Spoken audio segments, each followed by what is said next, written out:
Tai Zita, mes pasikalbėjom jau pusantros valandos su viršum, tai tu tikrai paaukojai laiko savo, tai sakyk tiesiog, ar vertėjo, ką gavai, kaip keitėsi kažkas tavo būsena, keitėsi ar nesikeitė, ar vertėjo iš vis dalyvauti šitoje konsultacijoje? Mhm. Labą dieną.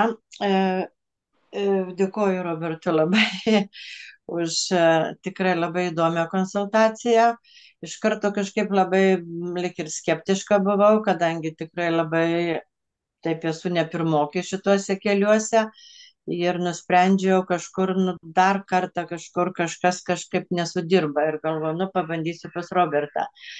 Ir tikrai labai labai nuoširdžiai, labai išsamei, apie porą valandų mes kartu ir, ir kažkur tai įvyko toks perversmas ir galvoju, matyt, kažkur tai praleista buvo, kažkur tai ir tikrai sudomino ir aš tikrai labai noriu, vat būtent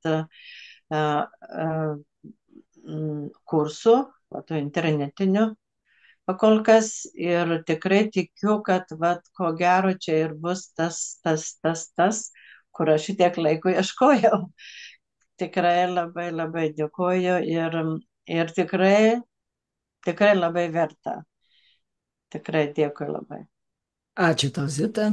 Aš tikrai linkiu tau nuostabaus kelio pradėti ir nuoširdžiai žengti šituo keliu ir turėti kuo geresnius rezultatus. Aš linkiu tau laimės. Ačiū tau ir iki. Dėkui labai. Iki.